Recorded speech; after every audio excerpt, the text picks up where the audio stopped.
Oh my goodness, everyone. Things are heating up here on DSPGaming because we've got a new streaming week, essentially a new streaming month, updated setup, updated quality. I've got so much to talk about in regards to all of the cool updates that I have now done here with my streams and my on-demand videos. It's going to be a wild day for sure. Plus, Phil's day off with a lot to talk about and the state of play yesterday with tons of gaming news coming out of it. And the best part, no politics here on DSPGaming.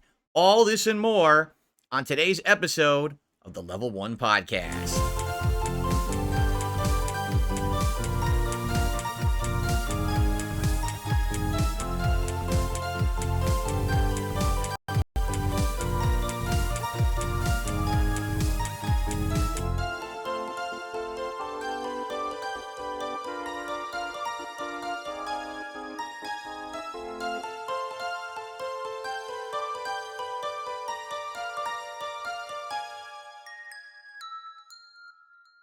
Where am I? Alrighty, everybody. How y'all doing? Welcome to the show. Today is Friday, the 31st of May, 2024. I'm DSP, and the future is so bright that I've got to use a 1980s reference. Get the joke? Okay. Anyway, welcome here to the show on DSPGaming. It is time for a brand new streaming month. Even though today is technically May 31st, it's the beginning of a new streaming week for me, and I said, you know what? Let's get everything refreshed behind me. Let's get everything up and running new, because as you know, if you were here Wednesday, the game has changed. I now have a brand new capture device, the likes of which I've never seen before. It's by far the best capture device I've ever had. This is allowing me to upgrade all of the quality of my setup.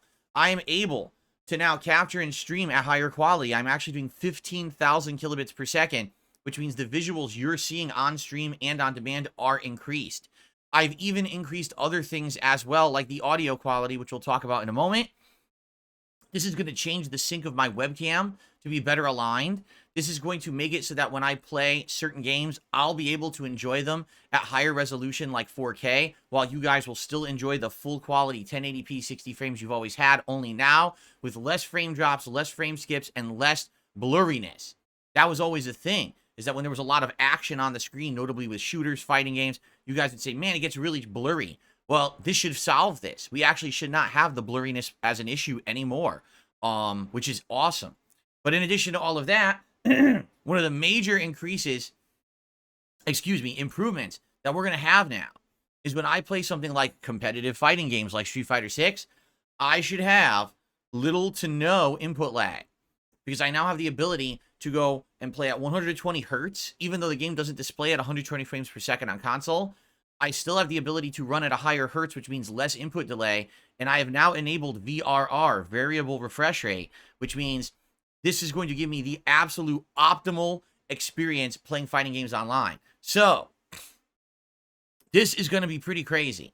I can't wait to play Street Fighter tonight and see how this affects me in my game, because it's definitely going to. The one test match that I did on Wednesday's podcast when I was using a Zangief mirror match on PS5, I was able to counter drive impact the Zangief on the first attempt. I counter drive impacted. I was like, I wasn't even trying. Like, that's what I normally would do playing. And this time it just worked first try. And I'm like, so it's just crazy to think. By the way, today is technically the 1-year anniversary of the release of Street Fighter 6 by a few days. I think it came out like June 2nd or June 3rd of last year. So what I did with my background for this month is I brought back my classic Street Fighter 2 game on the SNES, and I brought back the little Blanca pop figure, just to have a little bit of Street Fighter flair in the background for the month. And I mean, you got to think of it this way.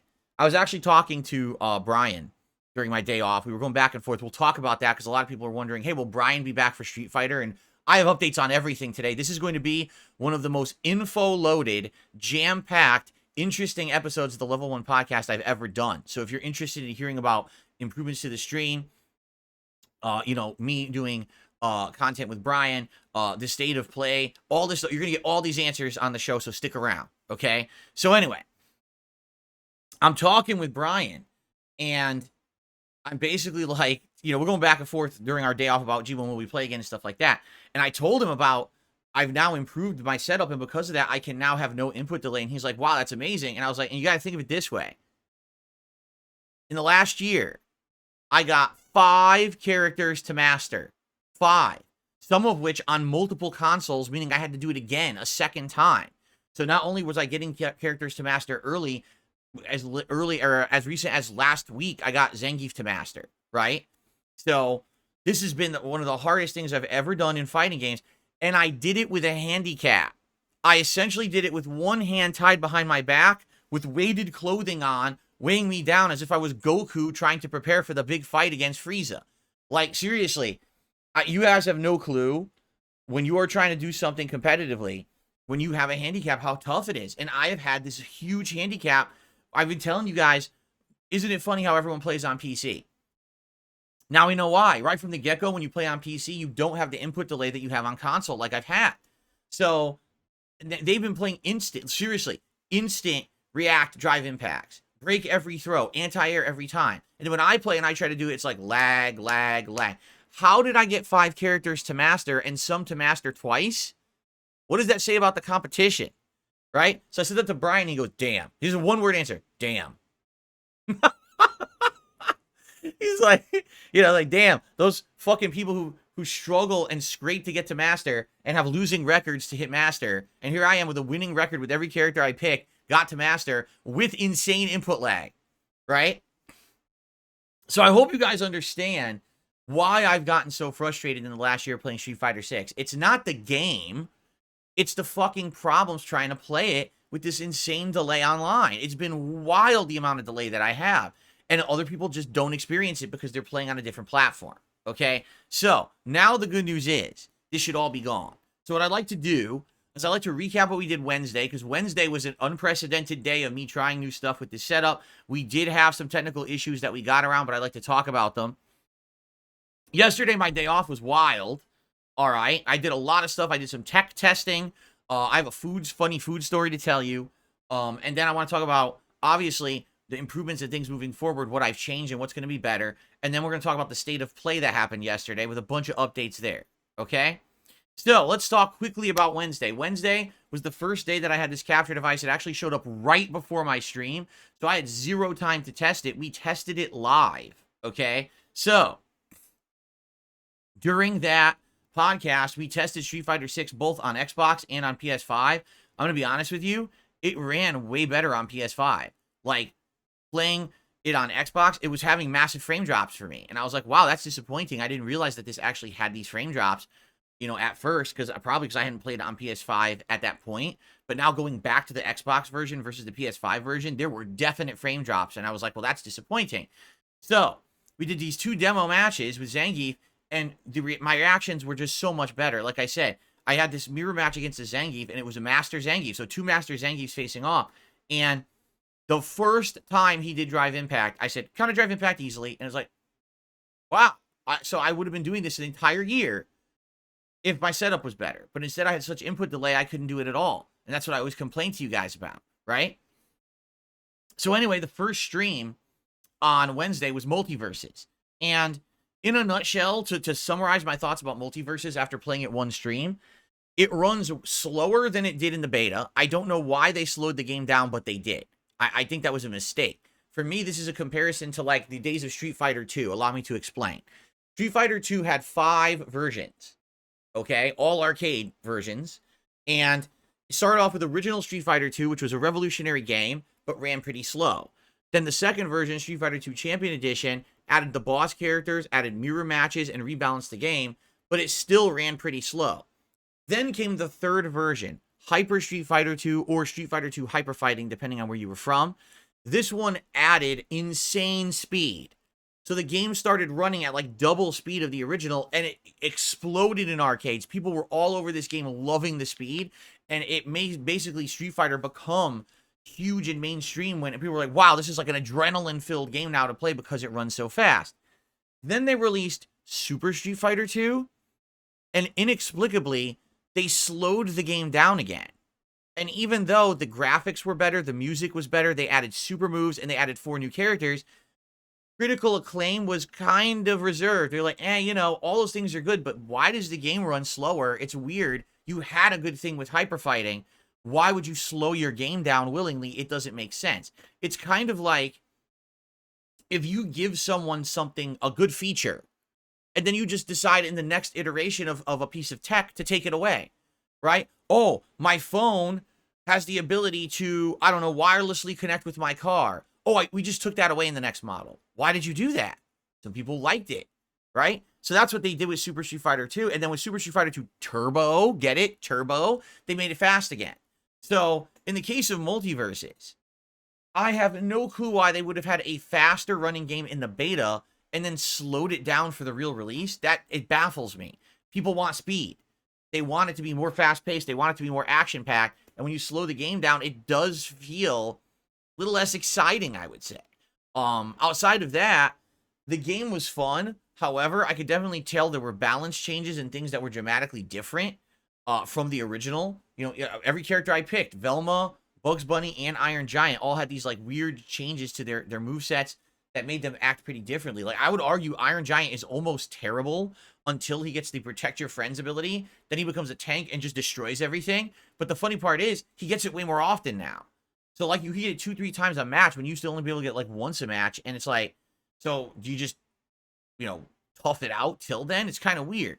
But anyway, what I would say is this.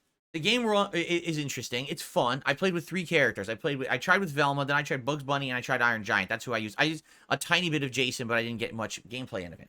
But I'm just going to say this. Number one, the game is really bad on Xbox, meaning it constantly freezes and then unfreezes and catches up, and it looks terrible. I don't know why this is happening on Xbox. This is not an online problem. It happens offline. You're playing a match against, you know, AI. And it will freeze and unfreeze, freeze and unfreeze. And it does it multiple times during a match. It's gotten so bad that actually the Multiverses accounts on social media have posted up and apologized to Xbox users saying, we don't know what the cause is, but we're working on fixing it because it is awful. Why do I have to have the version that's shitty, right? I mean, I guess I should have known better. I should have played it on PS5. But the thing is, the beta 2 years ago, I actually played on Xbox. So my account's linked to that. And it's like, do I really have to figure out, you know, what the stupid EA account is and try to log in on different console and hope that the character is unlocked properly that I earned in the beta over there? I don't want to go through that hassle. So now when I play it, I'm basically playing the inferior version, which is bullshit. I might have to look into it. I might have to try downloading it on PlayStation and see if I can get it to work there because I don't want to have the game constantly freezing, okay? But outside of that, just the online connectivity is also not that good. I mean, half the matches were dropping. I'd be in the middle of a match, dropped match, connection lost. What the hell's going on? Even the menus were weird, where I was trying to go through menus, and the menus would, like, error and go to a wrong screen. That was so weird. I'm in a menu, I want to go to the next screen, and it wouldn't move, and then it would, like, go back a screen. And I'm like, what is this? And I try to get back to the screen, like, what is going on in this game? So it's funny because people actually online are saying things like, Multiverses is the first game to go from a closed beta to an open beta to not a final version, but like the alpha version. So they like went 10 steps back. For some reason, this thing just feels so unpolished and wonky, right? I mean, keep in mind, I couldn't even play it on Tuesday when it came out. It wouldn't even work. The servers were down. So here's the thing. I'm not throwing away Multiverses. I've only barely touched it, okay? I want to play more of it. I want to give it a chance. I'm hoping that they are updating it and improving it this week. Being that last experience was kind of, I may try to now get it on my PS5 and see if I play it on PS5 if the situation is improved. I might have to figure out, again, the problem is the EA account or whatever. If I download it on PS5, how do I then get the EA account linked? I don't even remember what my EA account is. How the fuck am I supposed to get that to link, right? Like, I have no clue. So, I guess I'll have to look into it. But, I want to play it again. I think we're playing it tomorrow, right? So anyway, initial experience was kind of mixed bag for me, okay? And then on Wednesday night, we played Hades 2 Early Access for the very first time outside of the premiere that I did during my Indies Marathon on Saturday. And immediately we run into difficulties because guess what? For some odd reason, my new capture device is detecting Hades 2, saying it has that my mini PC has HDCP protection. For those who don't know what that means, when everything went HD back in like the late, 2000s, certain companies put HD protection, meaning like copyright protection, on the video signals that would go out of their devices because they didn't want you to essentially rip movies and TV shows or music and then distribute it all over the internet. It's really stupid. It doesn't stop anything anyway. It's literally one of the worst, dumbest protocols ever enforced, and it really hurt people like who were PS3 users who wanted to capture their gameplay. They had to find these workarounds in order to actually do it. It was really stupid. I had to do that as well. But HDCP hasn't been a thing for a long time, honestly. It's just not a concern for most devices anymore. A lot of them don't even have it anymore. Or they all easily have ways to disable it. It made no sense that the mini PC that I had just done a stream on for the Indies Marathon on Saturday with one capture device now is being detected as having HDCP protection a few days later on a different capture device. It doesn't have it. So it must have been some weird error with the capture device. So when I started to stream on Wednesday night, it wasn't working. I had to go into the settings and mess around, and then I found it and I disabled it. So basically, it was like a menu within a menu within a menu hidden around, and I found this setting and I unchecked it, and now it works fine. But the problem was HDR. HDR, for those who don't know, is a special kind of like color adjustment. When you have this technology, apparently blacks are darker and stuff like that, but it only works with certain monitors. It only works with certain setups. So I had HDR actually enabled because it works now with my consoles and with this capture device and my TV. So I was like, oh, I'll have HDR on. But all of a sudden, people on the screen or on the stream are telling me, man, Hades 2 looks washed out tonight. And I was like, what do you mean? They're like, yeah, just compare what you're seeing now with what you streamed on Saturday, and you'll see the difference. And it took us all night, and we've realized people are right. It actually did look more washed out, because what happens is, if the HDR is not fully supported, it looks like shit. So I was like, you know what? We don't need HDR. How many people realistically watching my content are going to have HDR-enabled devices, right? Maybe a few, but probably not most. So why do I want everyone to see washed out colors when only a few people will benefit from the HDR? All right. So I decided to get rid of it. So I turned it off. And now, as of today, there should be no HDR enabled in my content. So everything should look normal and vibrant again. All the colors should be back normally as it should be. So no worries if you were watching Hades on Wednesday night. You're like, man, it didn't look that good. It should look better now. Okay. So I apologize for that. I didn't know that. I didn't know that HDR could cause washout of color. I don't want that on my streams. Okay. So anyway, that was Wednesday. Now let's get to yesterday, ladies and gentlemen, because I got a lot to talk about in the Phil's Day Off segment. And by the way, you may notice during my setup today that a lot of things are off. See how this isn't centered and stuff? There's a good reason for that, and I'm going to explain why in a moment, because it's part of my Phil's Day Off segment, okay? So yesterday, pretty interesting. Yesterday was my day off, and a few things happened. First of all, yes, the Sony State of Play happened. We're going to talk about that in the news segment, so we'll get to that. It was also my day off, and I had to do all my usual errands and stuff, so I did all that. But two funny things I want to talk about. First of all, let's talk about the work I put in to try to get my stream set up even better, okay? So basically, I've been talking with my editor team and a few other people about how to optimize what I'm doing now with this new capture device.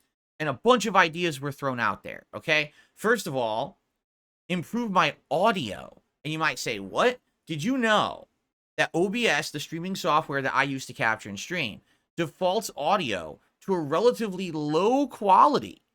And the reason it does this is because Twitch TV, that streaming site, only allows low quality audio. They do not allow high quality audio at all. So because of that, it defaults to a low quality, and the vast majority of people who use OBS don't know this and just record and stream at a low quality audio. I think it's like 120 kilobits per second. It's shitty. That's not even supposed to be good enough for good stereo sound, but that's what Twitch limits you at doing. So I haven't been on Twitch in 3 years, so why in the holy hell am I doing this? So I immediately upped my audio. It says in my settings, the highest level I could do is 320 kilobits per second. So guess what? I upgraded it. So as of today, you should hear much better quality audio when it comes to my gameplay and streams. The microphone probably won't sound much better. I think the microphone will probably sound pretty much exactly the same, okay? But in games, you may notice a distinct difference. In fact, I can already tell you, I did a test in Fallout 4. And what I did is I spun the camera around and I started running around and listening to my teammates talk. And as I did that, the audio sounded way better. Like, you could definitely hear two distinct channels with the talking. And I was like, whoa, that sounds really good. And I was thinking, wow, if someone has like headphones on that have that Dolby Digital or whatever, it probably would make really good surround sound out of this. So this should actually be much better than the bitrate that we used to have, okay? I don't know how much dramatic improvement it'll have for you. Probably your mileage will vary, because if you're already listening on a device that's just like a phone, you're probably never going to notice the difference. But if for headphone users, you may, as of today, hear me sounding much better. Casanova is saying you do sound better on the mic today. Do I really? Because again, I'm not kidding. The audio quality has been more than doubled. More than doubled the bitrate. That's wild that you can do it. And by the way, it barely affects like file size or anything. It's just a small tweak that most people don't know about because they stream on Twitch and you have a limit and you can't do this. Big Papa Phil is saying it also sounds better. Well, I'm glad to hear this. I wasn't expecting that. I'm glad to hear that the audio is sounding better for you guys, okay? Now, that's one tweak I did. Another recommendation that I got was, if I'm going to already stream at 15,000 kilobits per second and record at 15,000 kilobits per second, why don't I also try to up the resolution? Now, I know that I'm never going to be able to do 4K with a 10-year-old computer. That's just never going to work, right? But what about 1440p? Well, it's an interesting idea. It would up the visuals a little more. Technically, I am streaming at 1440p, and the reason I do this is because I'm streaming at 1080p, but a high bitrate, because YouTube really doesn't allow you to stream at the bitrate that I stream at the resolution I do. It has an error. It says you're streaming too high of a bitrate. So you have to up the resolution, and then it lets you do this bitrate. So if you're watching right now on stream and it says 1440p, it's not. It's an upscaled 1080p, but it's a better bitrate, so it looks better. Okay? So basically, if I up to 1440p, the visual should be crisper, higher resolution, if you can support them. If not, it's fine. You can still watch at the lower resolutions. So I tried this yesterday on my day off. What I did is I upgraded all my OBS setup. There's a lot of tweaking I had to do. One of the things that was annoying is that when you're upping the resolution, nothing fits the screen anymore. So, for example, right now what you see, the Phil's Day Off logo. Actually, the Phil's Day Off logo looks like it's slightly off. Hold on. So the Phil's Day Off logo, yeah, let's do it like that. It looks a little better. Is resized and wrong. This bar up here, this, the leaderboard, it's all wrong when you're at a higher resolution. It's all too small. So you have to basically resize it, stretch it all out. So I'm so dumb. All right, I will admit this. I am very stupid. I literally went through my OBS setup and I changed everything. I literally changed every template to now reflect 1440p resolution. Why I did this before I actually tested the resolution, there's no explanation besides I'm just a dumbass, okay? So I spent a good like half an hour resizing everything in OBS thinking this is going to be amazing. I can't wait to do 1440p. Then I turned on my Xbox to test it with Fallout 4, and it flopped. It completely overloaded my system. My CPU went from like 40-50% to like 90-something%. And get this, I tried to test stream, and it wouldn't even stream at all. It was just fucking completely chopping up, and YouTube said, you are not sending a consistent signal. We cannot play the video. And I was like, wow, I am so dumb. Why in the holy hell did I change my whole setup without testing it first? That was really stupid. So then I had to spend like another half an hour trying to reset everything. I didn't reset everything yet. So today you might notice as I'm jumping through the different scenes, things are not sized right and stuff, and I have to resize them on the fly. That's why, because I idiotically changed everything around like a moron, okay? Now, ideally, would I like to be able to stream and record at a higher quality? Yes. Will I be able to eventually? Yes, but not with this PC. It'll never work with this 10-year-old PC. I need an upgrade. The good news is I'm working on stuff, so don't worry about it. It looks like perhaps sometime this year I will actually have a hardware upgrade, okay? I'll talk more about that later on when I have time to deal with it. Right now I don't, all right? But it looks like right now, you know, I'm using what I got, and we're going to be doing 1080p. All right? As much as I would like to do better quality, we're just stuck at 1080p. The good news is I'm going to be giving you the optimal 1080p, right? You're going to have a really high bit rate. Pretty much, if I'm streaming and capturing at 15,000 kilobits per second, this basically means pretty much no frame drops. You're going to be seeing smooth 60 frames for the most part. Previously, number one, it would chop up during moments of high action. Particularly, remember when I was booting up like Street Fighter 6, it would always like lag up. Remember that? And then also the blurriness. It would get blurry during action sequences. At 15,000 kilobits, it probably shouldn't do that at all. All right? And this capture device particularly is better quality than the last one anyway. So you're talking better hardware, better settings, everything better. It should look amazing. And I want your feedback today, because today is really the test. You know, Wednesday, how do you test when you're playing a game like Multiverses and it's already chopping up? You can't test shit. Today, we're going to be playing Fallout. You guys have been watching Fallout for like 30 hours. So you absolutely can be comparing Fallout to the previous videos and let me know how it looks and sounds and if it's any better. Okay, and I want that feedback today. So please let me know today. And also, of course, the real test is going to be tonight with Street Fighter 6. Okay? Street Fighter 6, which is going to be great. So we'll see how it goes. All right, we shall see how it goes, but I'm excited for today, and I will love your feedback all day long on this, okay? So, the other improvement, and this is one that actually has been a pet peeve of certain people. You may have noticed something, okay? My webcam. And what do I mean by that? My webcam, here in the setup, has always been desynced with the actual action going on in the games. And you might wonder why. Well, the reason is my webcam has a delay before it shows up on stream. It's just because it's not a great webcam. You know, this is a standard plug-and-play webcam. This is not like a high-end, video file, HDR, insane high-level webcam that some crazy studio guy would use. You know what I'm saying? It's just a webcam. You plug it in, it looks decent, but it serves the purpose for what I need, but it's not great. So there's delay. For this webcam to show up on my stream, it's about 200 milliseconds of delay, okay? Now, here's the funny part. Previously, with my other capture device that I was using for a year and a half, roughly, that capture device had about almost 350 to 400 milliseconds of delay before the video would show up. So what does that mean?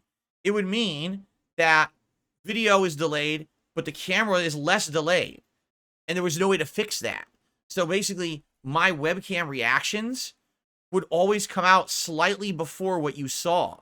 So there might be times when I'm playing a fighting game and someone's jumping and I go, oh, what did he yell for? And then you see it on screen. Oh, that's why he did it.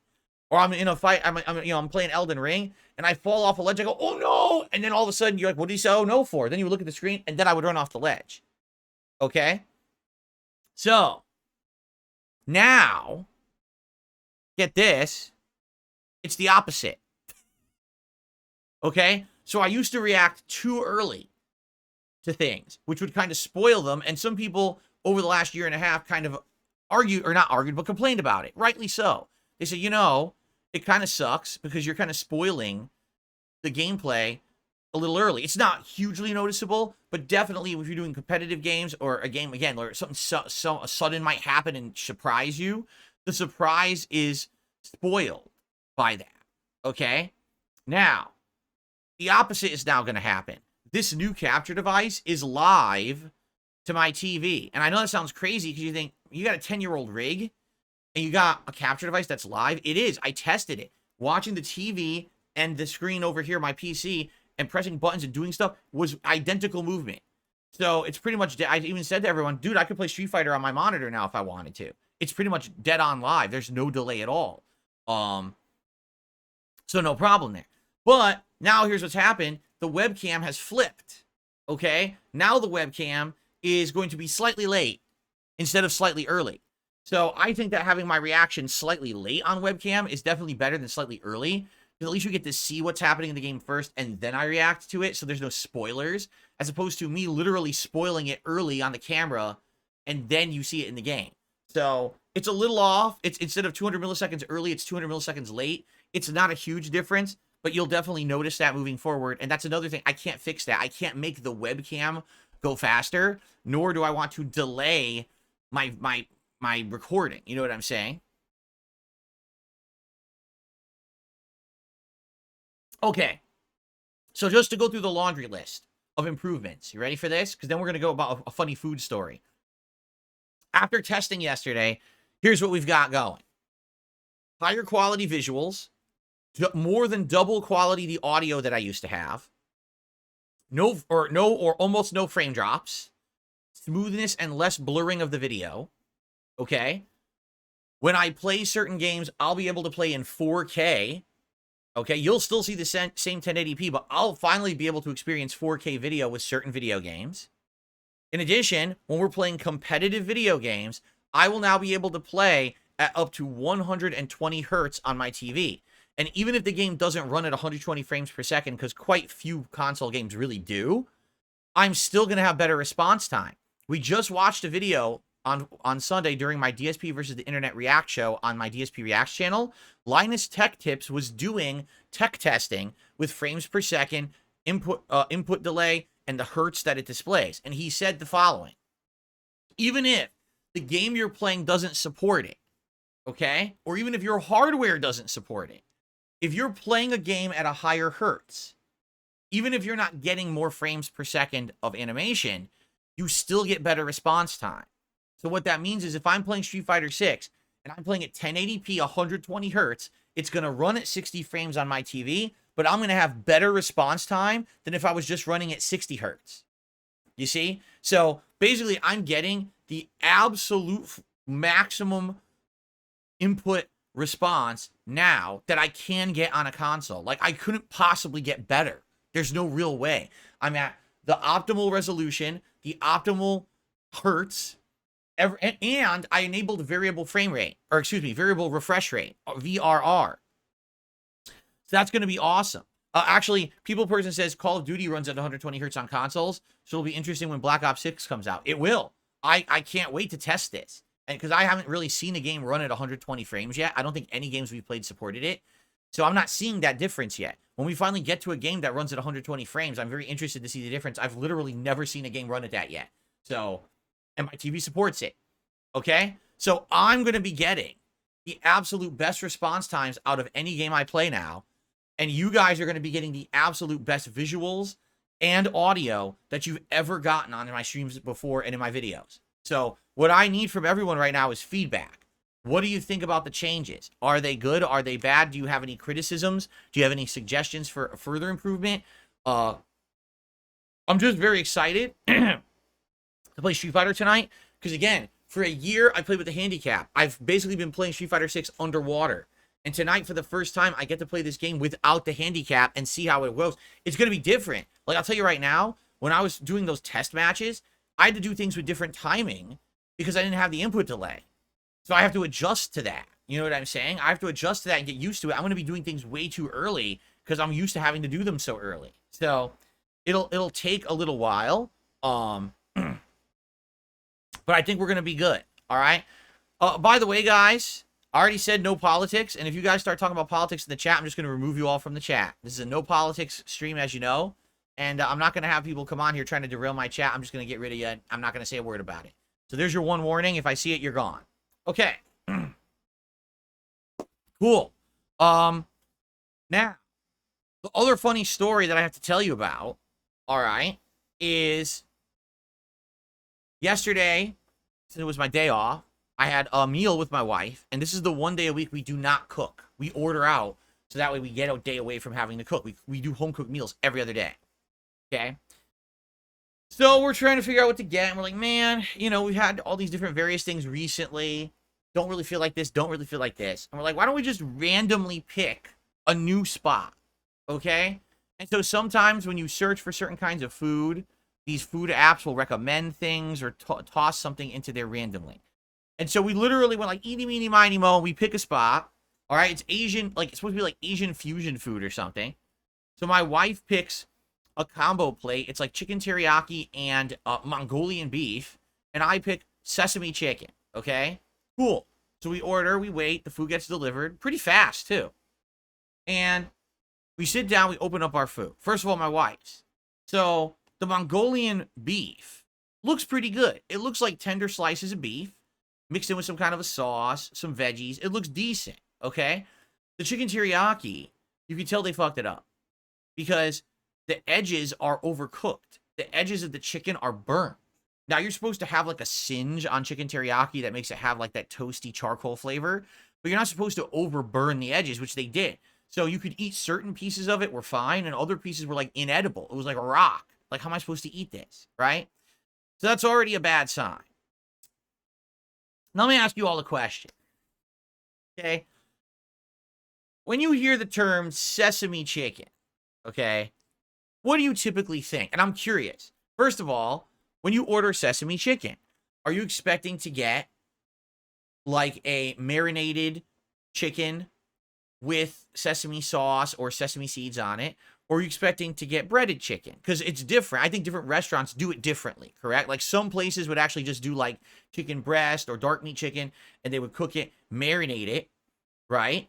And then put the seeds on it, and then that's fine. But the other places would bread the chicken. You have breaded pieces of chicken that they put into like a sauce with the seeds on it, right?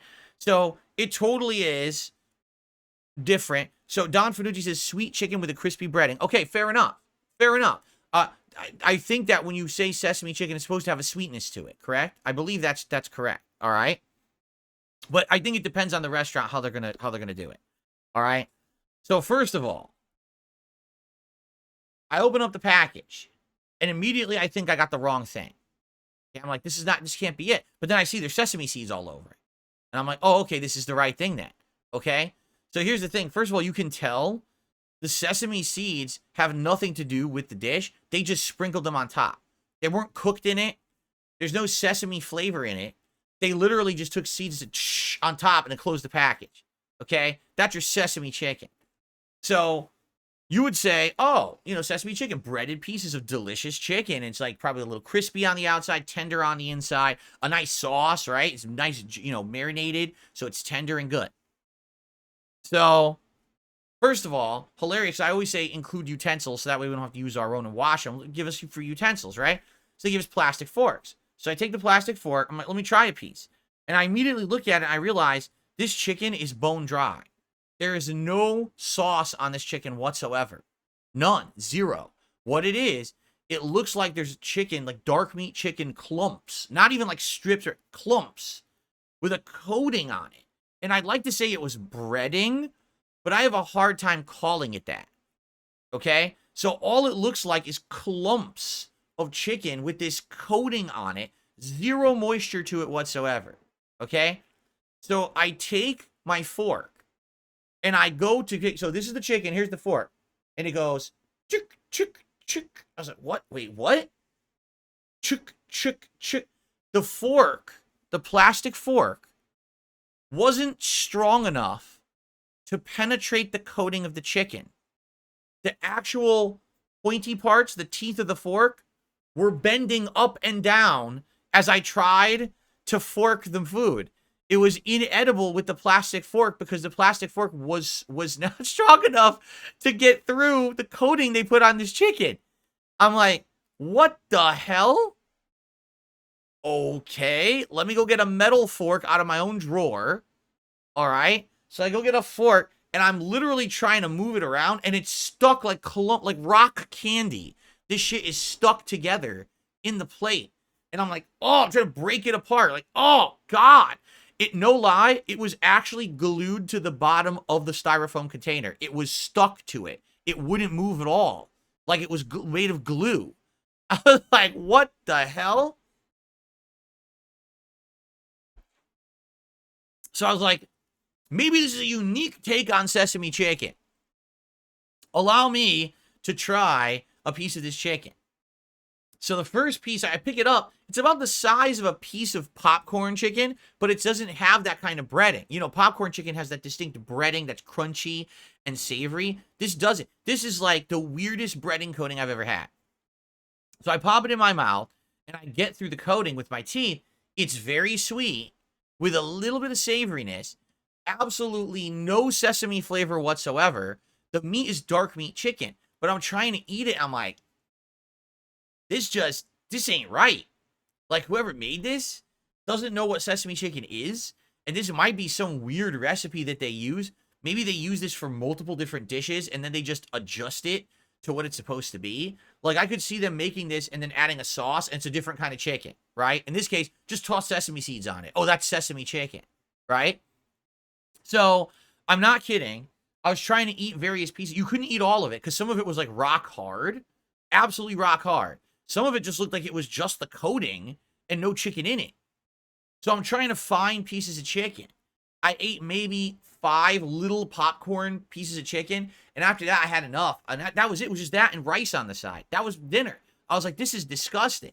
Like, I can't believe it. And then my wife told me how basically her chicken teriyaki was also very bad, that it was overcooked and it was inedible in parts because it was like burnt to shit. I was like, this place sucks ass, man. Like, what a disappointment. I said, you know what? I'm not getting screwed like I got screwed with Qdoba the other day. If you remember, during my Indies marathon on Saturday, Qdoba gave me a terrible dish, and I didn't get a refund because I didn't take a picture right away. So I immediately reported the issue. I said, this thing is way overcooked. You can tell this is not supposed to be like this. It's gross. Send us a picture. So I sent them the picture, and they did refund me. Okay? So I got refunded for the food. Now, I ate maybe 5 pieces of the popcorn chicken. And I said, you know what? So here's what we'll do. We'll hold on. For now, we'll wait. I'll wait till later tonight, and if I'm hungry, we'll eat something else, right? And I did get hungry later. We ended up getting like one of those frozen pizzas we got from the grocery store. So we had like a frozen pizza with supreme pizza. It was rising crust. It was pretty good. So that was basically what I ate. But basically, I ate the 5 pieces, and I'm like, all right, well, let's see what happened. Within 20 minutes, I had to use the bathroom. Okay? The first bathroom break was normal. But it's weird that I had to use the bathroom within 20 minutes of eating 5 pieces of overcooked popcorn sesame chicken. Correct? So then I waited about 2 hours, and then I had a little emergency, and I had to run to the bathroom. Okay? I think you can figure out what happened that time. Okay? And then about 30 minutes after that, we had another emergency. I had to run to the bathroom. I think you're figuring this out at this point. Now, we almost had a full Zen key emergency. You might say, what the hell are you talking about? Because I haven't told you this story. Many years ago, there was a new Chinese restaurant that opened in our area called Zen Key. That was the name of the restaurant, okay? We ordered from it at the time. It got delivered. And when it got delivered, they had put so much sauce into the food, it had dripped into the bag, and the entire bag was full of liquid. Okay? To even get the food out of the bag, we had to put it in the sink. So then we took the food out and we ate it, and I ate that food, and I got so sick that night. I think I may have pushed the limit of what the human body can do in a bathroom. Let's just put it that way. It was coming out every direction. All right? It was over the top bad. And so we call that a Zen key level emergency because I've really never gotten that sick from food before. And by the way, for the record, that restaurant went out of business. They had just opened when we ordered from them. Within about a year, they completely went out of business. And it's probably because they were getting people sick constantly with bad food. Okay?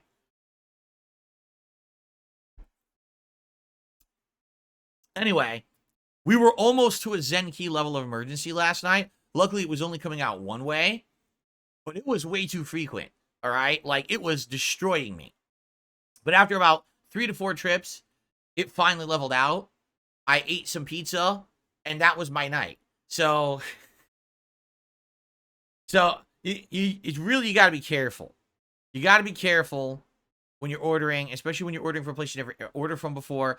In this case, most of the reviews were actually good, but it didn't have a lot of reviews. I noticed, like, each dish had maybe like 5 reviews, and I'm like, gee, I wonder if this is a relatively new place, kind of like Zen Key was when we ordered from it. But yeah, like, I am never ordering from this place again. 5 little bites of sesame chicken had me running to the bathroom all night long. That is not a good sign. I'm at least glad I got my money back. So now next week, when we have our day off and we order, we basically get a free meal, so that's good. But man, that is frustrating, right? Okay, so anyway, that was Phil's day off, folks. That's the story. I was setting up and testing the new equipment, and basically I was pooping all day long. All right, not very pleasant. So we're gonna talk about state of play in a minute, but in the meantime, let's talk about the schedule for the rest of the week so you guys know what to expect. Okay, so today it is Fallout 4 on the day stream. When we played it as a night stream the other night, it did okay, but I know for a fact that more people want Fallout 4 as a day stream, and I am going to plan to try to keep it in the rotation as such, just that we needed a night stream of it last week or else we weren't playing it last week. So today it's the main stream. And we actually are in a situation where the game's trying to push me to do the DLC, but I don't think I want to do the DLC. So I'm curious because I don't know what's going to happen. I have a Squire of the Brotherhood with me, and it's locking me into doing the DLC to do the mission to get rid of him. Does that mean the Squire just stays with me forever? Can I literally keep him till the end of the game? I don't know. We might be able to. We're going to figure this out today. It's going to be funny, but this will be a good demo for the new capture streaming setup. You guys can tell me how it looks, how it sounds. Does it look better? Does it sound better? Higher frame or higher bit rate should be pretty much flawless when it comes to frame rate, hopefully not dipping in frames too often, and better audio. So I'm curious how it's going to look for you. And of course, I'm going to be playing at 4K, and we'll see how that looks for me. Okay? So I'm excited for that. Tonight on the late stream, 6:45 p.m. Pacific time, it is Friday Night Fights. Now, I have an update. I spoke with Brian. He would like to continue to do Street Fighter sessions with me. We did not set it up for tonight, though. It may happen later this week. However, he really wants to voice communicate during these sessions. He feels like they're not as fun or interesting if I don't voice communicate with him, okay? If we voice communicated, he'd be down for doing entire night streams of it. But he's like, dude, if we're not going to voice communicate, maybe I'll play for like an hour, but then I'm going to get bored.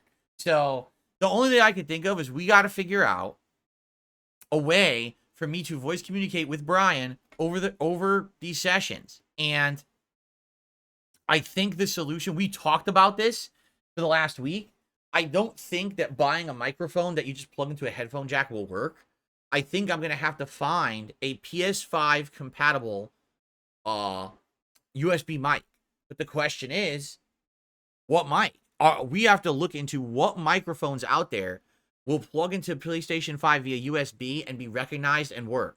And it cannot be a headset because I can't wear headphones. Okay? So whether it's maybe just something that goes over my ear, but it doesn't go in the ear, it's just a mic that comes out, or maybe another microphone that I could put right here on the desk, like right here, so I'm talking to two mics at once, which I guess we'd have to do. I need help. Do any of you out there use a PS5 specific microphone via USB? Okay? It cannot be the controller. The controller mic's not going to be good enough, and we don't want to have two controllers on at the same time because they could conflict. All right? Can't be a microphone that goes through a headphone jack because that's also going to cause a conflict with the audio out. What we need is a microphone that would be recognized via USB as a compatible device with PS5. It'll have adjustments. We can adjust the volume levels and everything in the menus to get it working. So what I would do is I would use this microphone to go through Discord. Discord is synced with PS5. So if I just have it open, like we can open a chat, we could set the chat early, already working behind the scenes. Then we can just boot up Street Fighter 6 and we'll talk via Discord. You'll hear Brian's voice coming through. You'll obviously hear me through this mic. He'll hear me through the second microphone. And it should work fine. Okay? But I need to figure out what microphone works via USB with PS5 and gets recognized and is working well. Because problem is, most PC microphones don't work with Sony. You plug in any PC thing into the USB port with Sony's unrecognized device. So I need feedback from you guys.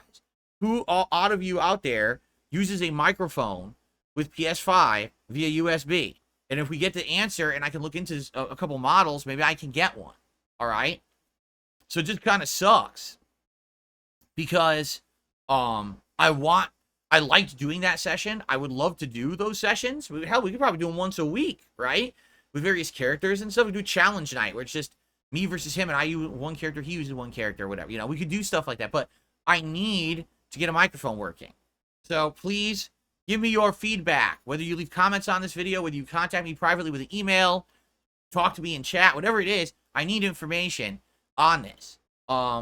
It sucks that we kind of brainstormed in the last week, but sadly none of the things would work. Like, for example, just use the PS5 controller. It won't work.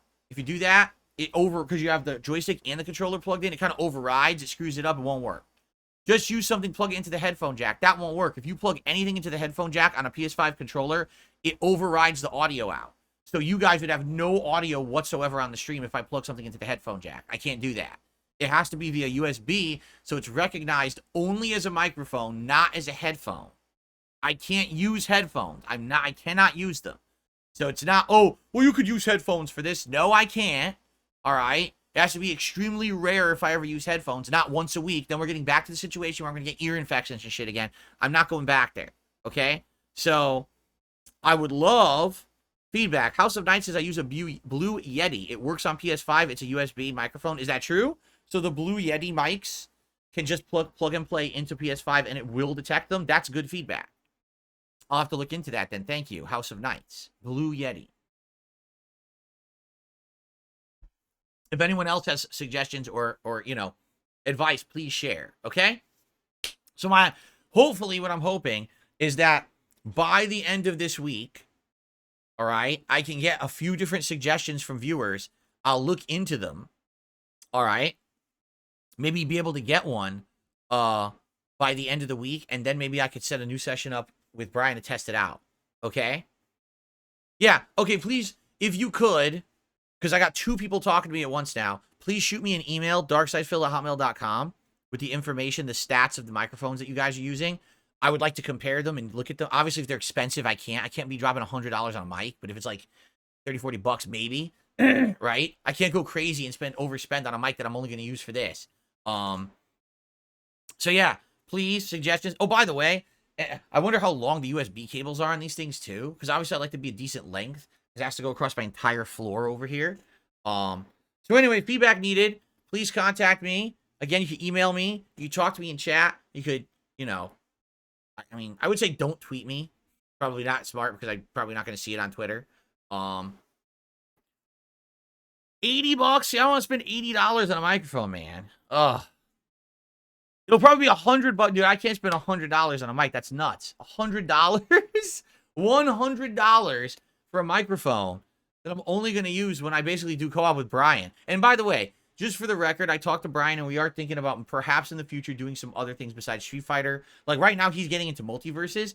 I don't know how much I'm going to get into Multiverses, so I didn't want to tell him, oh yeah, let's play or nothing, because I don't even know if I'm going to get into it. You know what I'm saying? Like, I might not. And if I don't get into it, I'm not going to tell him commit to doing stuff there.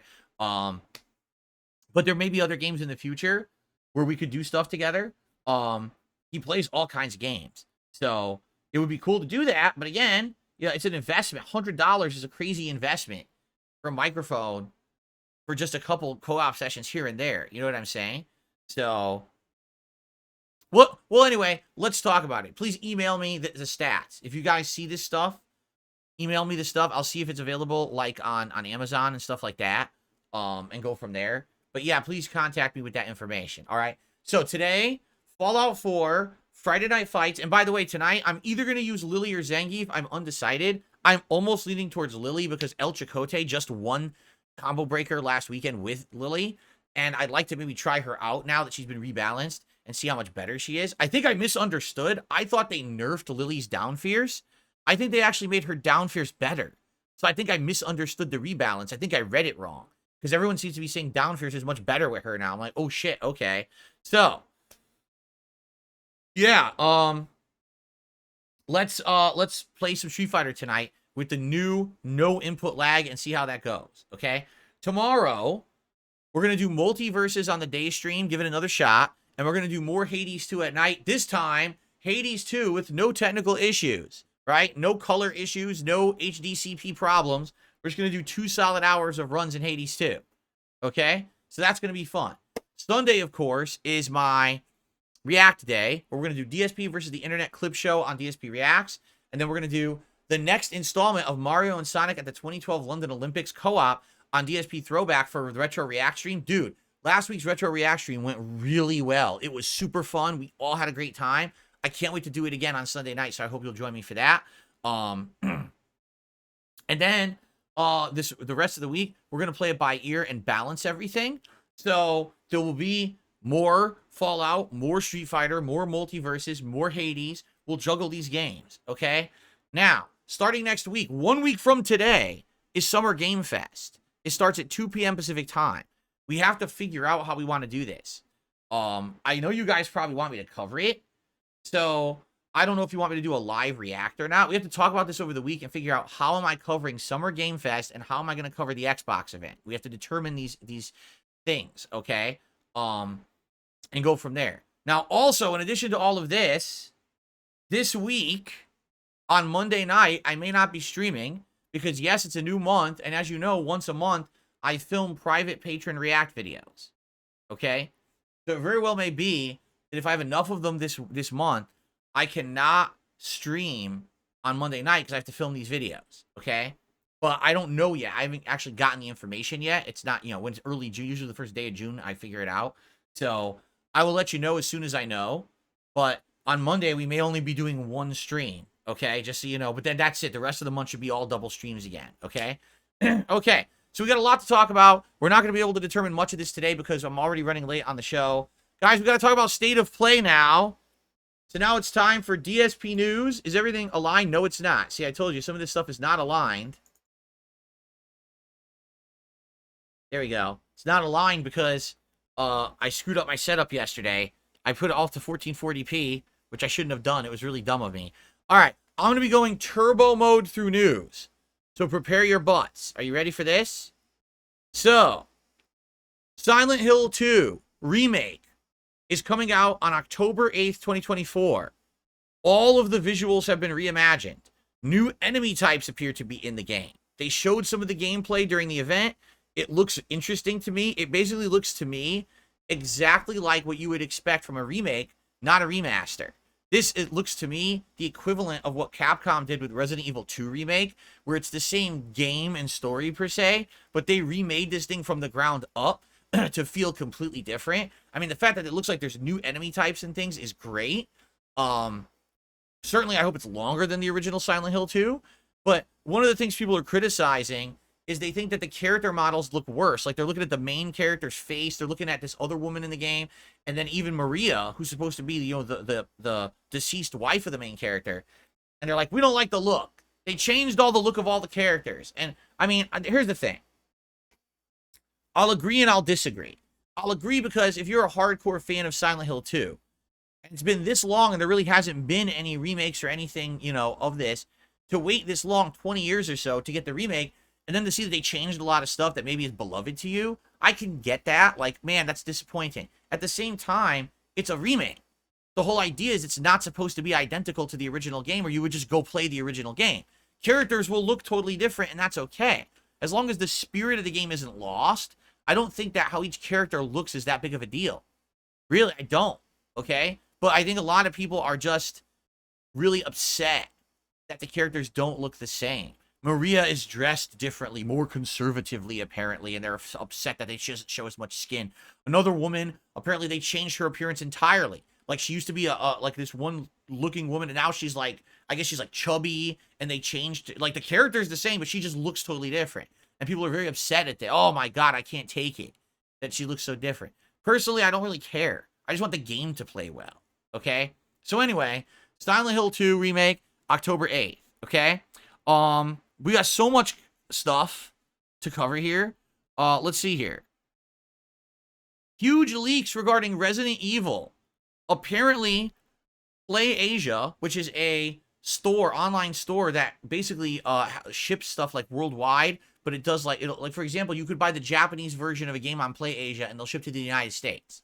That's usually what PlayAsia has been for. I actually have ordered stuff in the past from PlayAsia like 20 years ago. That was like for a console that I had that was like a Japanese console and stuff like that. They apparently screwed up and they mass listed a bunch of Resident Evil games that they were not supposed to list.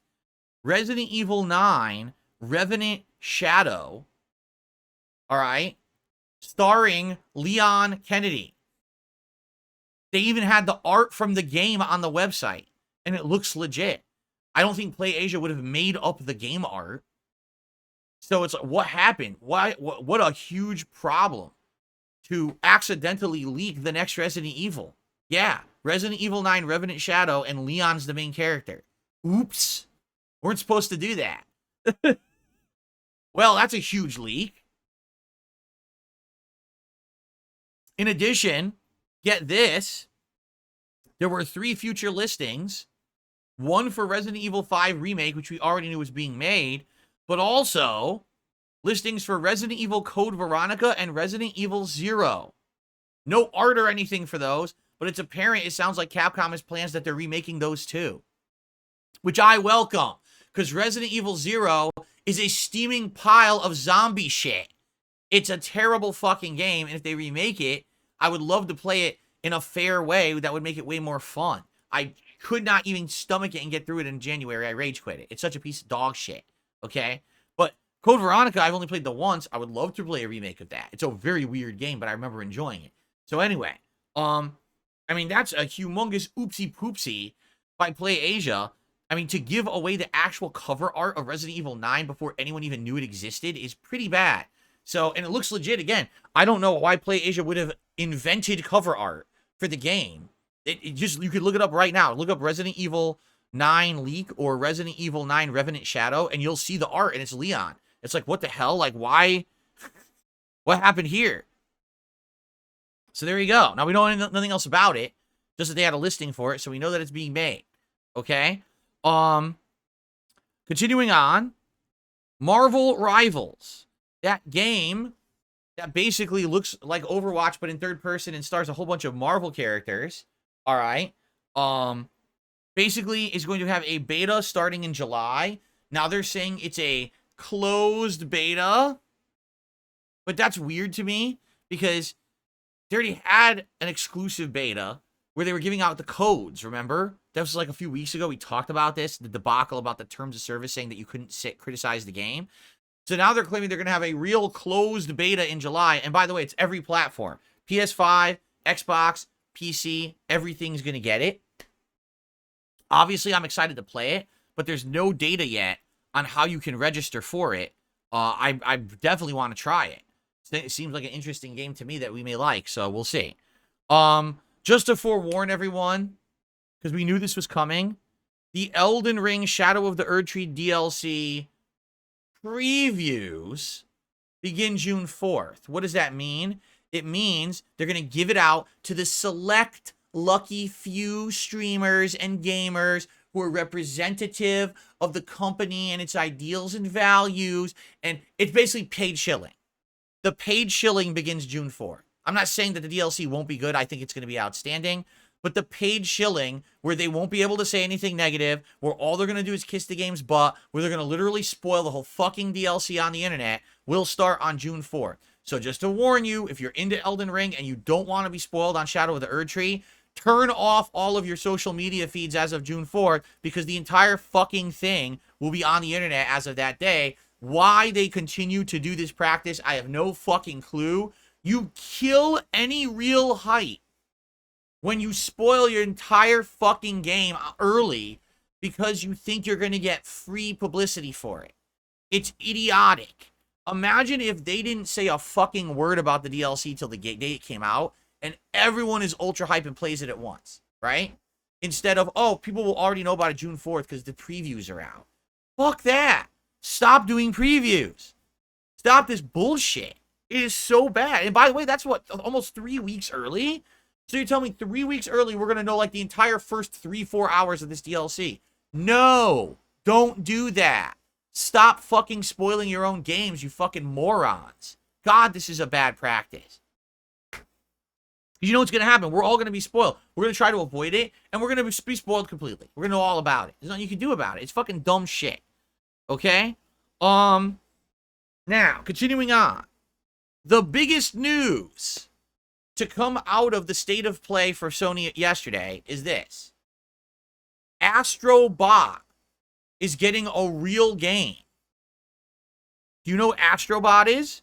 Well, if you remember, Astrobot actually was first appeared with PS4. Astrobot was that cute little robot mascot that appeared in the, what was it, PS Room or whatever it was called, where basically your PlayStation Eye would create an altered reality or augmented reality in your room, and the robots would appear, and you'd like interact with them and stuff like that. And then when PS5 came out years later, it was a free tie-in game where it actually showed off all of the capabilities of the PS5 controller, including the haptic feedback, the adaptive triggers, the ability to use the mic, like all that stuff was utilized, but it was only like a 4 to 5 hour demo showing off the tech of the PS5. A lot of people agreed that that Astro game that came with PS5 was the best launch title for PS5. I agree. It was actually the best title on the console. It blew me away because it showed off all the tech, and then literally every game after that didn't use the tech. Ignored it pretty much. So, this game, Astrobot, okay, is going to be coming out on September 6th. It is a full-fledged game. Get this, unique planets from lush forests, sandy beaches, hot volcanoes, and more surprising locations like a gigantic hourglass or the canopy of a singing tree will be featured. Over 15 new abilities taking full advantage of the DualSense controller. You mean something's actually going to use the DualSense for once? Cool. Over 70 new enemy types. Packed with die and retry levels to test your reflexes for those looking for a challenge. Double down on the number of PlayStation character cameos with hint that they'll play a bigger role. That's right. If you remember, in the original Astro game that came with PS5, the entire thing was rife with PlayStation references. Characters from a million different PlayStation games were present in it. Okay? So how cool is that? I'm excited. That sounds good to me. That sounds like a great game coming out in September. I'm all over it. 100%. I want to play Astrobot on September 6th. So, in fact, I'm going to put that into my list right now. I'm not kidding. That's going to be one of my most anticipated games of the year for me.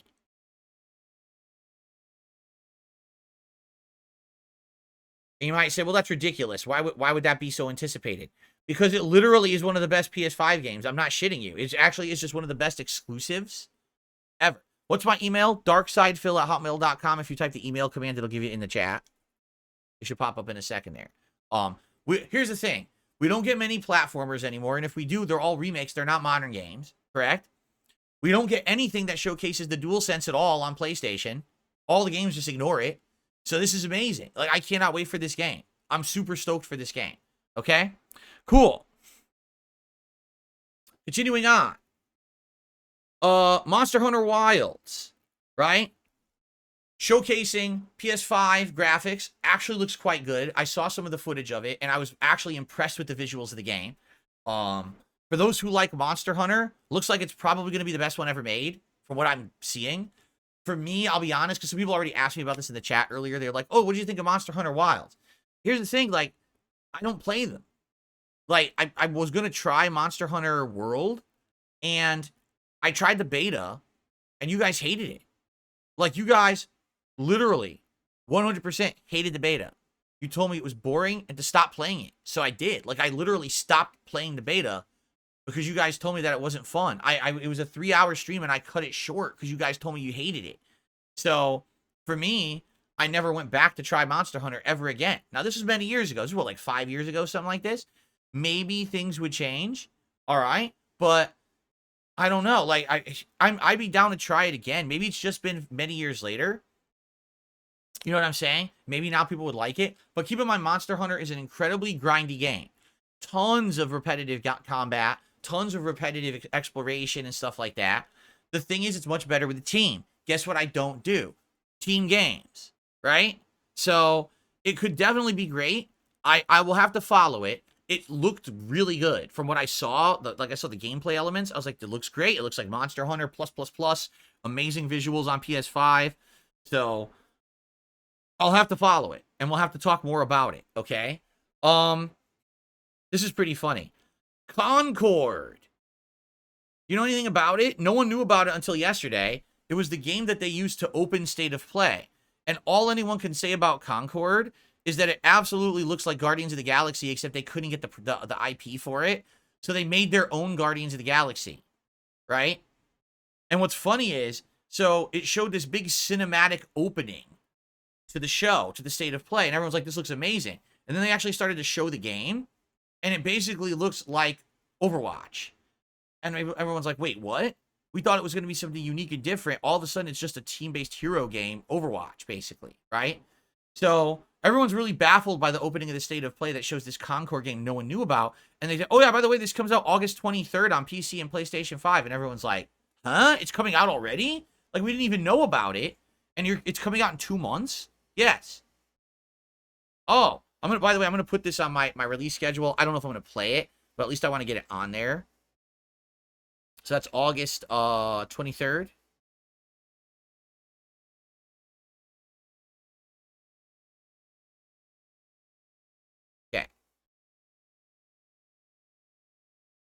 So now here's the funny part about that. So they show off Concord, and then like right after that, maybe not directly after that, I can't remember the order, but almost right after that, they show off Marvel Rivals, which also is a team-based hero shooter, only it's third person, not first person most of the time, but it's featuring Marvel properties. So people are watching and they're like, did it really make sense to showcase two of the exact same style of game in the same showcase that's only 30 minutes long? It's like they showed the same game twice, only one's Marvel, so you know people are going to play the Marvel one, right? So what's funny is people directly compared this to what happened in 2016. Does anyone remember a game called Battleborn? No, right? Most of you probably don't remember it.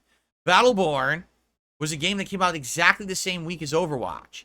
They directly competed. They were both team-based hero shooters. They played differently, though.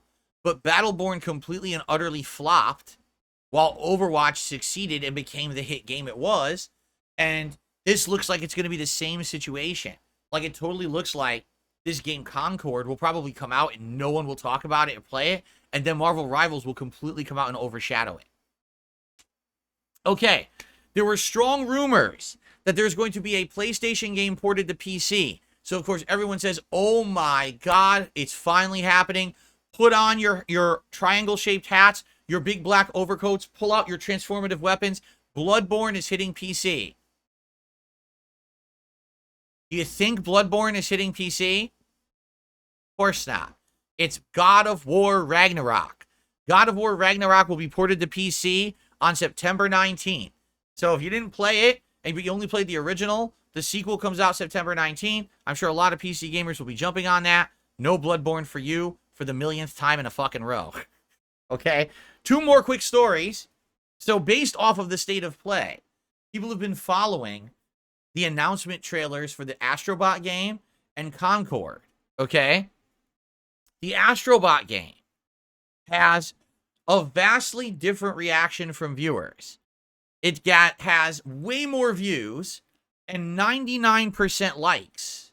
Concord has something like only 1/3 of the views and only 18% likes, something like 82% dislikes. Now, that's pretty much about on par with my ratios on my videos. But the difference is everyone hates me because it's a meme, right? Concord was literally just announced. And it has that many dislikes. So I think Sony may be like, oh shit, what just happened? The game, the Astrobot game that we probably weren't even thinking was going to be a big deal, everyone loves the idea of, and this Concord game that we opened our state of play with and we're putting a lot of promotion into and we really hope you'll play, no one likes. Oopsie fucking poopsie, right? Lastly, get this. There is a strong rumor that YouTube has recently been investigating its employees. YouTube is suspecting that employees are breaching their contractual agreements. That at least 2 times in the last 18 months, an employee has illegally accessed back-end information on the site that they should not have accessed, and then leaked that information to the internet. Okay? And people are wondering, what are you talking about? How about the GTA 6 trailer that dropped early?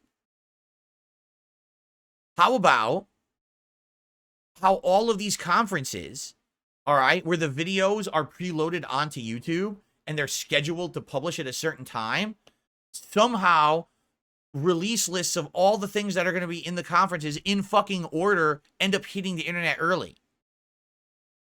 How would someone know that?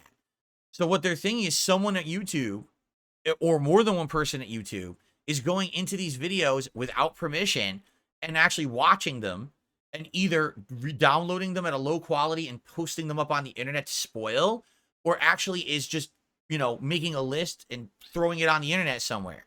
You're not supposed to do that. You're an internal, employee. That's confidential information. You're essentially breaking confidentiality agreements. Right? Like right now, if I upload a video to my channel and I set it as private, but it's not supposed to be published until tomorrow, if YouTube leaks that video early, they broke a contract with me. You know, that's my legal property. It's my copywritten product, and I did not authorize it to be released until a certain date and time. If they do that, they're breaking the law, essentially. So basically, these employees now are now, because this is what people are wondering, if they have access to videos, do they have access to other shit? Could any employee at YouTube just go in and fuck with your stuff? Now, obviously, this makes me a little worried, because if you're not aware, and this is not an exaggeration, I wish it was, okay? I had an employee of my ISP, Comcast, who didn't like me. They were a troll of mine, who was going into my equipment, my modem, changing my settings, resetting my streams, and fucking with my business. I caught them via teaming up with a Comcast tech. We looked at the logs of the modem and found when they were logging in and the changes they were making. And we provided that evidence to Comcast, and they took care of it, right? So can you imagine if it happened with my ISP, what's to stop it from happening at YouTube? Now, that's just an example. Luckily, I've seen absolutely no evidence of that taking place, and I hope that it never does. But what's to stop some asshole at YouTube who doesn't like someone or wants to leak company secrets for money from doing stuff like that? You know what I'm saying? Bobo X says, this is interesting. One of the theories about a top Nintendo leaker is that they work at YouTube and see their private uploads. Yes, that likely may be one of these things that's being investigated right now. So yeah, basically what's happening is YouTube may be in legal trouble because they are not legally allowed to leak stuff like that. And it seems like it's just happening more and more. This may be the source of all these leaks that have been happening over the last year or two. Okay? All right. Folks, I told you this was going to be a loaded podcast, and indeed it has been. Whoops, I clicked the wrong thing. Indeed it has been. Now let's get to shout-outs. Thank you for everyone who's been patient, listening to all this stuff to talk about. Let's get to shout-outs. We start off with No Tango Dinero, who did a super chat this morning, said, Happy Friday, everyone. Then did a second super chat with a bunch of emojis that I can't really read. But thank you very much, No Tango Dinero. Let's get that up on the leaderboard. Shit. By the way, today is the final day of May. So if you like my content, if you've enjoyed the stuff I've been doing in the last month, if you like the improvements I'm making to my setup, please support the stream today. Anything you support today, whether it's a super chat, membership, gifted membership, helps for this month. And I get that next month, essentially, my payment. So it would be great to have a great final day of the month. If you were looking to support the stream, today would be a great day to do it. Okay? Okay. Tips. We start off today with a very generous $25 tip from Rocky. He says, let's have a nice chill Fallout stream today to celebrate the end of May. Sounds good to me, Rocky. That's right up my alley of what I would like on today's stream. Let's get you a nice animation.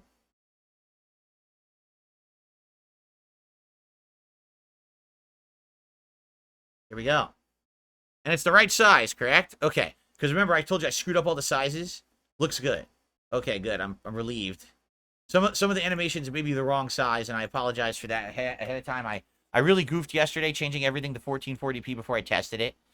So thank you, Rocky, for the first tip of the day. $25. Very appreciated. Then I received a $4.20 tip from Adam. Adam, you do not have to apologize at all for anything. If you haven't noticed, I haven't mentioned anything. I'm not upset. The whole Multiverses debacle that happened on Tuesday was a huge mess for everyone. There was a lot of misinformation all over the internet about it. You know, people were saying there were queues and stuff to play. Essentially, launch day was just a shit show. And that's no one's fault, sadly, but Multiverses. They should have done a better job with the game at launch. They did not. You don't have to apologize and say, oh, I said there was a queue because the internet said... No big deal. It's not a big deal at all. I'm not offended. I'm not pissed or anything. It's fine. Okay? No worries. Water under the bridge. We move on. Thank you very much for the tip. I appreciate that. Okay. I received a $5 tip. Let's see here. Okay, okay. Someone here says they have been banned, and they said they sent me an email. I didn't see it, meaning it probably hit my spam. I'm going to try to unban you right now, and we're going to see if this works, okay? Hold on. Let me see if I can unban you this way.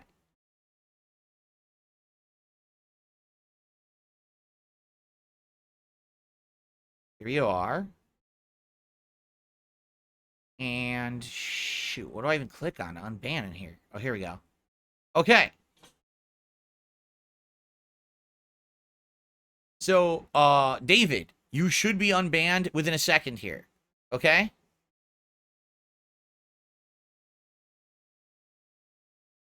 And I'm sorry if you tried to email me and I didn't respond. It must have hit my whatchamacallit. It must have hit my spam box that I did not see the email, but I just unbanned you. You should be in there, David, within a moment. I don't know if you'll be able to talk or not. Actually, I don't know if you're here live or not. But if you're not, test it later. You should be okay. And my apologies that I didn't respond because it sounds like I didn't get the email. It probably hit my spam folder. Okay? All right, I did it. It worked. Thank you very much for that. Very good. Okay. So, guys, we have a little bit of extra time. Just a tiny bit, not a lot. What would you guys like to talk about? Tag me in the chat. Let's see what's on everyone's mind. And then I'm excited to obviously jump into gameplay today and see what my new setup runs like for you guys.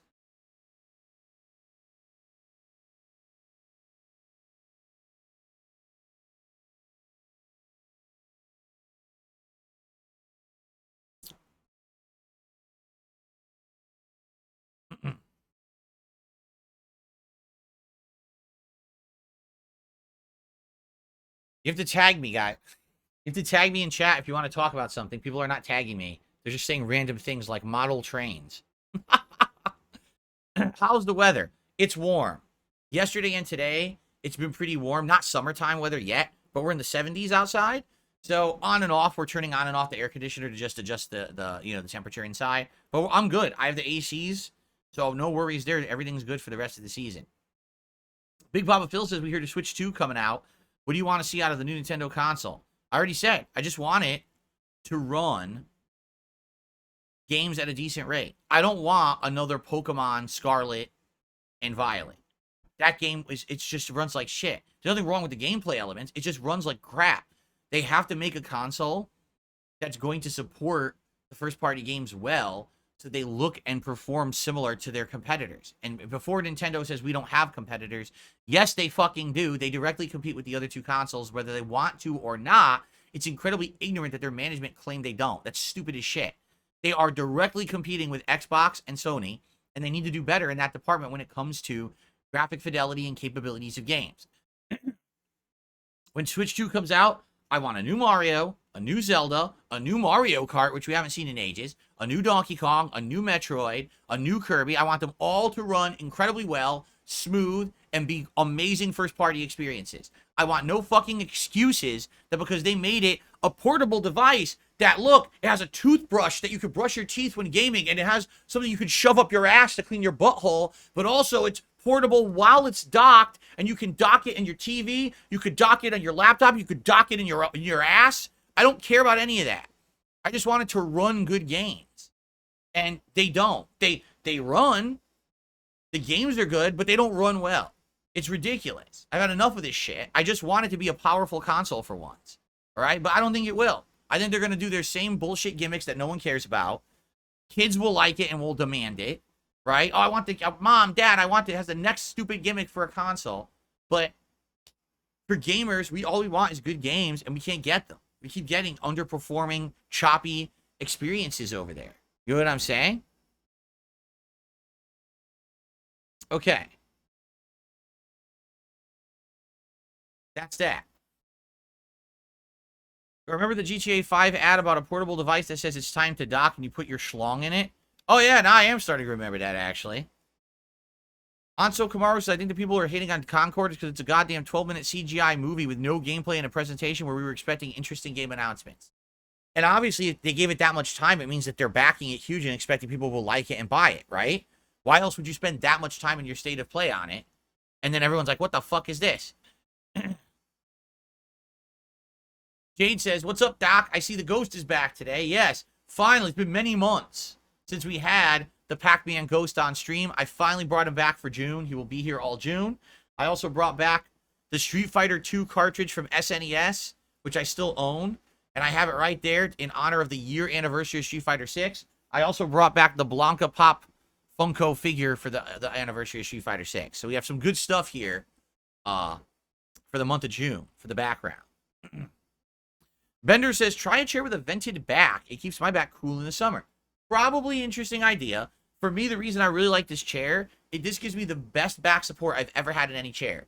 It literally has a huge lumbar cushion that's very, very firm and allows me to lean back, and I get the best posture on this chair that I've had in any chair I've ever sat in my life.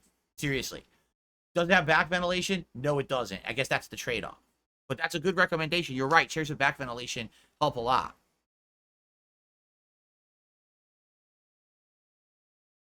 Where did I get this shirt? I don't remember. All the clothes you see me wear on stream were either gifted to me at some point, or I bought them at one of the discount clothing stores that resell stuff secondhand, or they take the stuff that's unsold from name brand stores and resell it. You know, like TJ Maxx or Marshalls, or what's the other one? Burlington, or there's another one too, like 4 or 5 of them like that. There's also a local chain called Plato's Closet that I go to. So I got it from one of those places. That's where I got this from, but I've had it for about a year. When I update my PC, will I be playing on PC as well or solely for streaming? We're not going there yet. Because the thing is, I have a few options. Let me put it this way. I have a way more short-term option where I could upgrade probably over the summer, and it would not be a ginormous high-end gaming rig PC or anything like that. It would basically be something that would definitely improve from my setup now. It would dramatically allow us to do, maybe I would be able to do 1440p video and stuff like that. But basically what it would do is turn off any chances that this PC is going to crash or die. All right. And it would basically just be a capture and streaming rig. Okay. That's option one. And I could probably do that sooner rather than later. If we're talking full on, right? Full on upgrade to a giant gaming PC, that's going to take a while. We've been waiting years for that. And it's funny because 2 years ago, during the summer, we sat down together and we put a whole list of components. I would guarantee you if we were to do that right now, the entire list is different and different pricing and everything. Because that's how PCs are. You know, I don't even know if it would be more expensive or cheaper than what we talked about 2 years ago. Right? So, there you go. Okay? We'll see.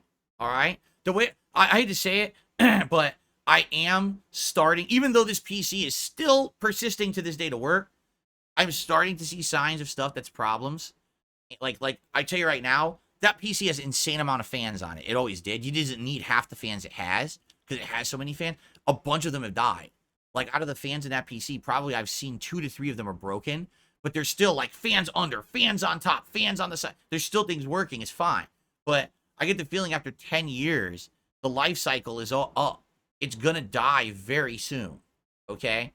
So I'm probably going to have to start, like I already backed up OBS settings. I'll probably do it again now because I tweaked them, but I backed up my OBS settings. I have them saved somewhere else. I probably got to start like outloading all my templates and shit because if this PC crashes, like what am I going to do, right? I don't know what would break. I don't think, I mean, maybe a hard drive would fail. I don't know. But I'm actually thinking maybe like maybe the graphics card will go or something. I don't know. It's been 10 years. Like what's the thing that goes first? I don't even know. Anyway, so like I said, short term, I could probably jump to a PC that's definitely more dependable and more recent and has better capabilities for the streaming and the capture. And that's a short-term solution so that this thing doesn't die. Long-term, future-proof, that's a ways off. I don't see myself,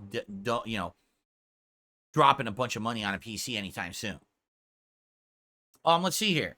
I received a $5 tip from the Mysterious Stranger in the Guitar Riff Plays. Thank you, Mysterious Stranger, for a $5 tip this morning. I appreciate that. In honor of Fallout 4 today on stream, I'm sure. And I have received a $1 tip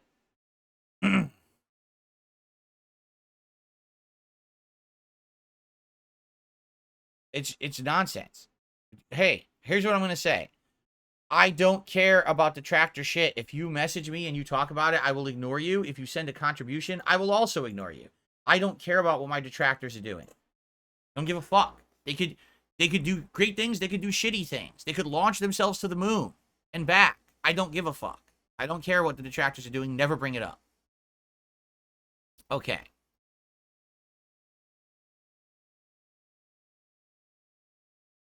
Night Shift, I don't even know what you're talking about. I must have missed that. He said there was some Soulsborne-like game or Souls-like game on the State of Play. I didn't even notice it. I really didn't. That's right. Daniel says, I think just for streaming and capturing, it's going to be better just to get a PC just to do that. Because to run a new game, you're going to need a beast of a PC. I mean, you're right. Ideally, what may happen, I know this is crazy, but maybe within the next year, within the next few months, I swap from this PC to a different PC for streaming and capturing. Okay? This will increase my capabilities of doing it. I'll be on modern Windows rather than Windows 8. I'll be able to use a Steam Deck that I've had for years and never used. I could use that for silly things on stream. Okay? I basically have a big upgrade to how my streams and videos will be. Maybe I'll be able to do 1440p, right? It would be great. That would be upgrade number one. Then maybe the next upgrade is getting a PC for gaming, and then I have two PCs. One PC is doing the capturing and streaming, and one PC is doing the gaming, right? And they will be linked into each other, right?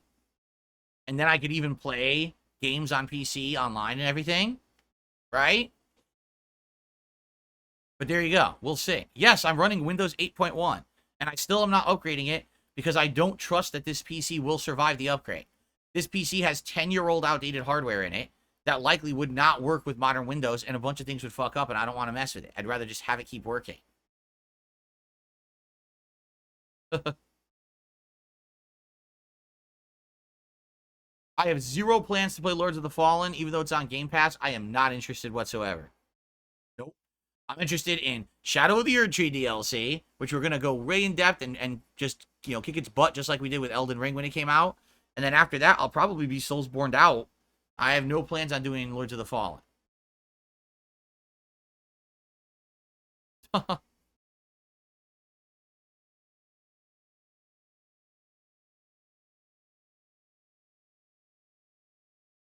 No, I mean, as much as I would like to upgrade this PC to Windows 10, I literally just told you the fans are dying on the case and shit, right? Like, I mean, I could buy more fans, but it's like, you see, everything's just a Band-Aid.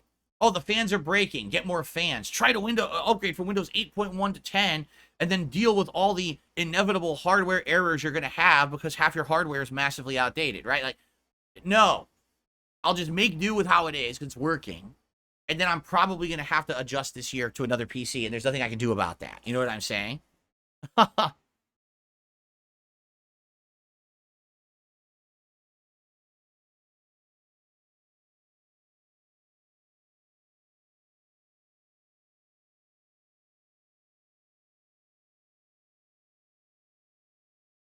Okay. Well, guys, it is late. I think it is time to adjourn. All right. I want to say thank you to everyone who had a good podcast, chill podcast here with me today. I will hope that you will stick around for Fallout 4. It's always a good time. And, today we'll do more questing. I don't know what to do today. We were doing some quest lines for the Brotherhood. And now it seems like we've hit a dead end unless I start the DLC. Maybe we'll initially start the DLC. Just to get the plotline started, and then we'll leave and not do it, because I don't feel like doing the DLC Far Harbor right now. But it seems like we're kind of locked into it for this stupid Brotherhood quest line, so I guess maybe we'll check it out initially, and then maybe leave and go from there. I'm very excited for Street Fighter tonight to see how it goes. I hope you'll join me for that. Okay? Okay. All right, guys. Thank you. Let us adjourn for today. I appreciate you all. Thanks for hanging out with me. There may be some tech difficulties in the next day or two because, like I said, I kind of screwed up some settings. I totally did. I screwed up settings yesterday, but I think everything should work smoothly once we get through this. HDR is disabled, so colors should start looking good now. And thank you all for your patience. And now, it's time for awesome gaming. Thank you, guys, and I will see you tomorrow to talk about how today went. Peace out, and see you on Saturday.